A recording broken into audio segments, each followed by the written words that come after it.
What is up? What is going on, everybody? I am back with another post-game video, and we're back to the Seattle Seahawks post-game recaps as I'm going to break down the Seahawks 17-13 loss that happened this morning to the Cincinnati Bengals. Before I do that, if you guys can do me a favor, hit that subscribe button. I'm 33 subs away from 2,500. Would love to have a chance to get that on this video. It helps out the channel tremendously, and hit that like button as well. That's just a free and easy way to help support my channel as well. It gets the video out to more people, so it lets YouTube know you like the video, so other people may enjoy it as well. Seahawks dropped this one today, 17-13 to the Bengals. As the title says, red zone failures, and that's what it came down to for the Seattle Seahawks.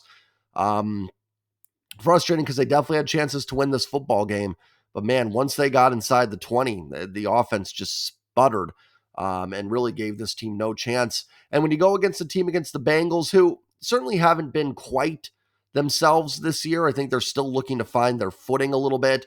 Burrow's been banged up, but they're still a good football team. And when you have 5 red zone chances in this game and get 10 points, not good enough. It may be okay against the Arizona Cardinals, against the Carolina Panthers to get 10 points in 5 red zone trips.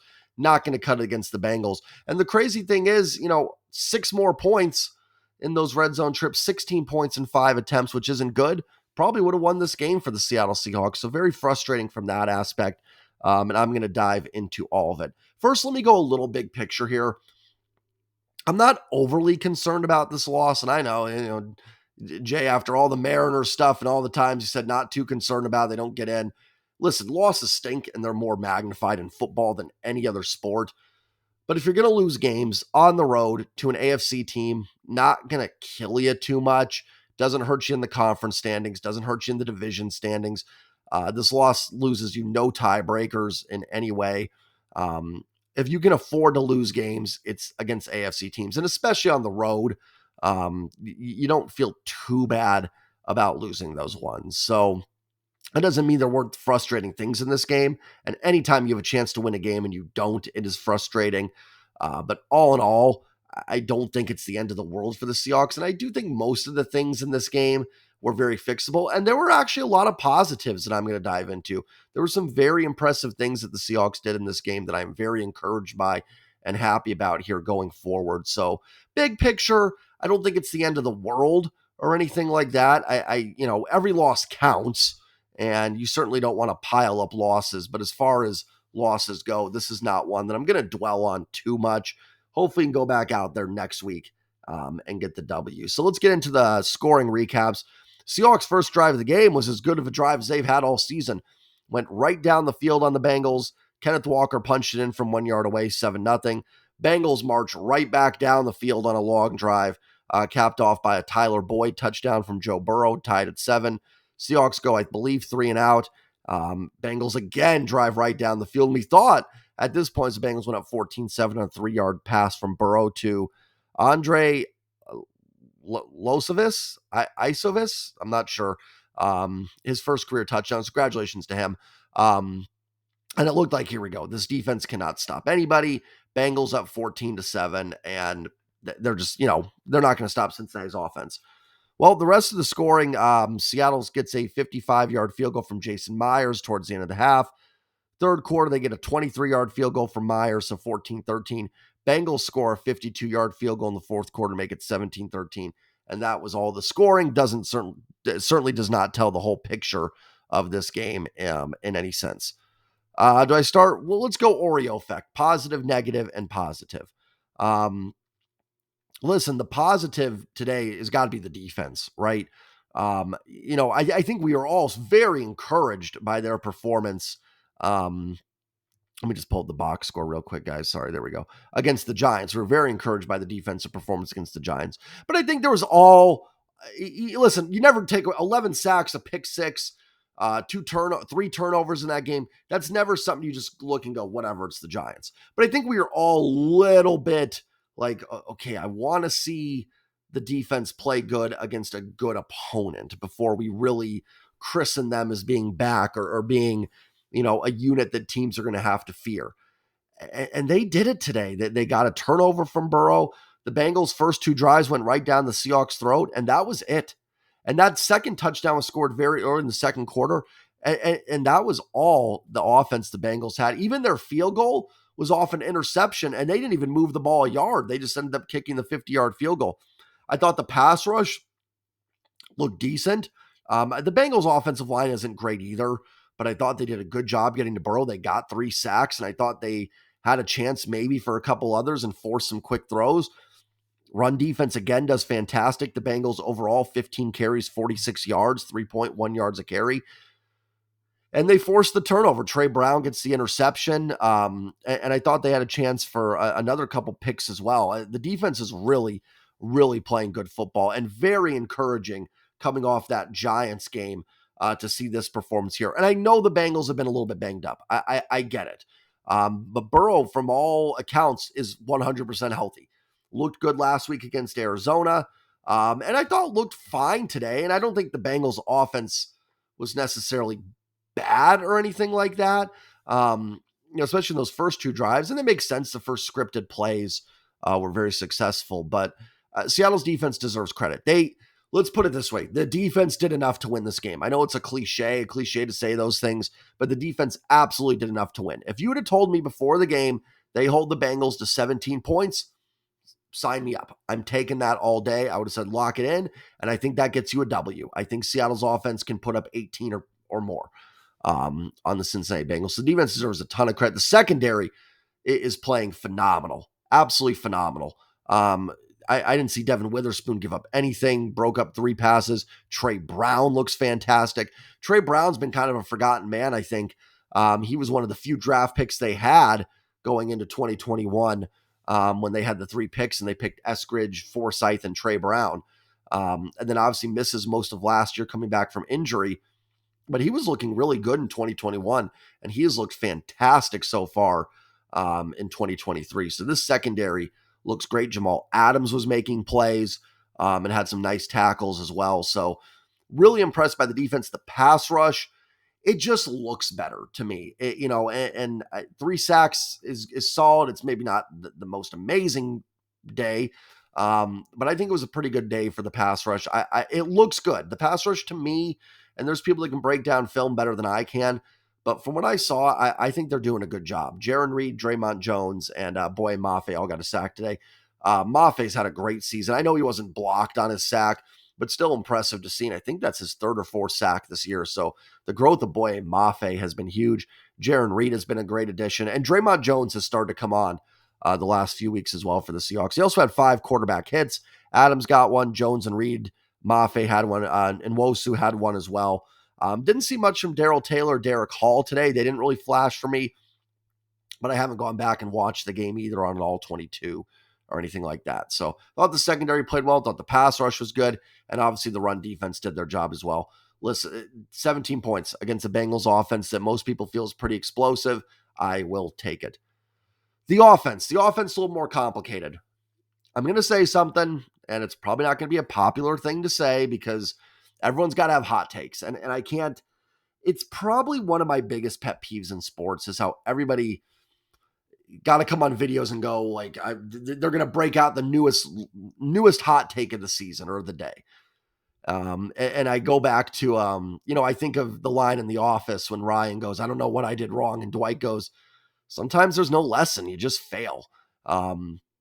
I don't know, that, and my point is just sometimes there's nothing, there doesn't need to be some big takeaway. Long story short, what am I getting into? I don't think Geno Smith played that bad. I know, throw the arrows. Go ahead, you can throw them. I don't think he was terrible today. He was not good in the red zone. He was not good overall. I'm not going to praise this game from Geno Smith, but I don't think he was as bad as maybe some of the hot takes are going to imply he was bad. In fact, outside of the red zone, I thought they moved the ball pretty well. They threw for 323 yards, 7.9 yards per attempt. Total yards here, let me see if I can pull that up. I want to say they outgained the Bengals today. Yeah, total yards, 381 to 214. The Seahawks moved the football, ladies and gentlemen. They did. This wasn't just a stagnant offense that could not get anything moving today. They moved the ball, but they were absolutely atrocious in the red zone. beyond atrocious. And that includes Geno. Like I said, Geno didn't play well. I just don't think he played as bad as some of the hot takes are going to make him out to be today. Just atrocious, though, for the Hawks in the red zone. First drive was great. They get the touchdown. Second time in the red zone, second half, they're down 14-10. Trey Brown gets the interception. I think they had a penalty on Kenneth Walker, and then Geno throws a terrible interception. Just a telegraph throw to JSN, who actually had a good game today, which was good to see, but an inexcusable throw for Geno Smith. And you don't even get out of there with 3 points. And it's funny because the time you're always like, when you get in the red zone, you're like, we got to get touchdowns. And I shouldn't just say red zone, goal to go situations for the Seahawks. It wasn't just the red zone. It was goal to go in a lot of these spots. So just to add to that, but you want touchdowns when you get down there. But, if Geno throws that away or something, they get a field goal, 14-13, maybe the next drive,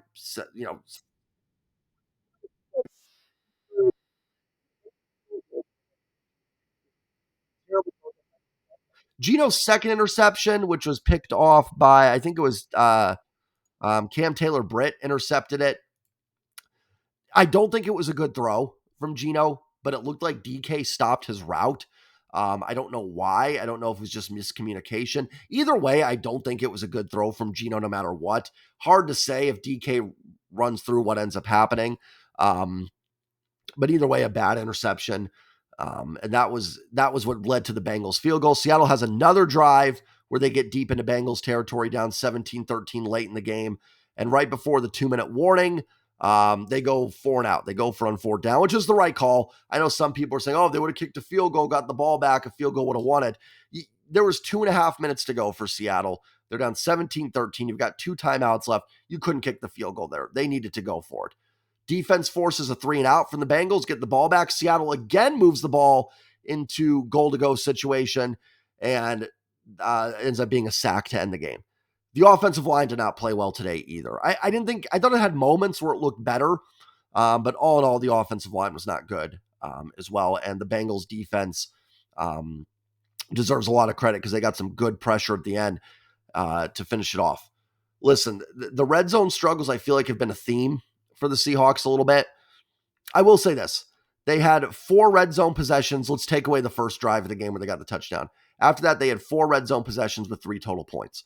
Regardless of what you think of this offense, that's not going to happen again. I mean, that is absolutely beyond atrocious.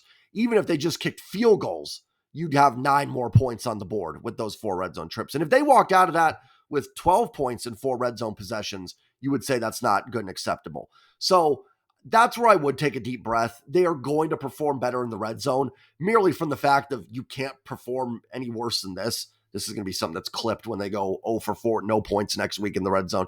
But you know what I mean? Like, even if you don't think they're good in the red zone, they have things to work on. The performance will not be that bad again. Because that's, even if you're a bad red zone team, you're going to put up a better fight than that in the red zone. But it does seem like Seattle has trouble down there. I don't know. I thought the play calling, and I've praised Waldron this year. I think he's done a nice job. It's okay. Just like players, coaches have off days. I thought some of the play calls were a little pedestrian in the red zone. There was just some run the ball, throw the ball. Like it didn't seem like they moved the pocket enough for Geno. They didn't seem to really get the tight ends involved too much. And some of that maybe, the Bengals just took those plays away. We always want to rip our team when something goes wrong, but you got to give the other teams credit too. Just as we give the Seahawks credit, I think it would be wrong for a Bengals fan to just dismiss Seattle's defensive performance. It'd be wrong for me to dismiss the Bengals' defensive performance. They did a good job. But I thought there were some uninspired play calls in the red zone. And it's something they got to work on. I don't know if it's just Seattle doesn't get a lot of yards after catch from their receivers a lot. And I think that hurts them. They can't run a lot of screens down there to maybe open some stuff up. But they're going to have to get that red zone figured out because they move the ball pretty well outside or in between the 20-yard lines. It was just once they got in that red zone, they just couldn't figure it out. And unfortunately, you had a turnover and then, 2 turnover on downs. And, that's all she wrote for you. So, listen, at the end of the day, I think it's fixable stuff. That's the good thing. I'd rather have struggles in the red zone than I would just not moving the football. I do think those are fixable things. I think you want to get Geno moving that pocket a little bit on some rollouts there. I know they struggle with screens. I'd like to see them try something down there. It just seemed very uncreative from Waldron. And again, bad results, it's easy to say uncreative when the results aren't good. But yeah, it just didn't seem like great play calling. And like I said, the offensive line, not good today either. I thought Charles Cross coming back looked solid. Offensive linemen are one of those things you got to go back and kind of watch after the game, because during a game, you're kind of focused on the play more so. I thought Cross looked fine. I thought the interior struggled a little bit today. It looked like Phil Haynes may have had some trouble at left guard.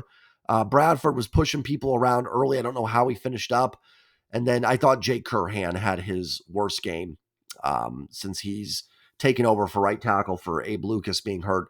And it took 4 games for Curhan, I think, to really have a bad game. I thought against Detroit he played well. I feel like the backup tackles have kind of gotten worse each week. I thought they played well. I actually thought they were positive against Detroit. Against the Panthers, I thought they held up okay.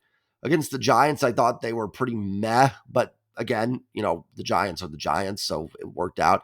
Today, I thought, obviously Cross came back at left tackle, but I thought Curhan was a negative. I wonder if this is a game where Abe Lucas is there, you win it. I think not having Damian Lewis on the interior hurt this team. Even though the line looks healthier and it's getting healthier, it was still not full strength at all. You had 3 guys not playing the position that they began the year playing, or a backup. Cross at left tackle, good, but coming back from injury. Phil Haynes has to play left guard. Evan Brown, center, fine. Bradford's at right guard. And then Curhan's at right tackle. I like what Anthony Bradford's shown at right guard. I think him and Phil Haynes should kind of rotate once Damian Lewis is back, and hopefully he'll be back next week. But I think Damian Lewis, who's a good guard, not being in there hurt. And if you don't think Damian Lewis is a good player, go watch his tape last year against the Jets and what he did against Quentin Williams. He was pushing Quentin Williams around. And I thought there was a couple plays where DJ Reader had some good pressures up the middle. Maybe Damian Lewis can help prevent. So, if that's as bad as it's going to get from the offense, that's a pretty good, bad performance. And again, I'm not trying to make excuses. I'm not. They lost. At the end of the day, 13 points, not enough. Failure in the red zone, not good enough. It's got to be fixed. But there's going to be games like that. There are going to be games when you just struggle to get the ball moving a little bit. And despite all of that, everything, they had a 4th and goal at the 8-yard line, or they had 1st and goal, I think.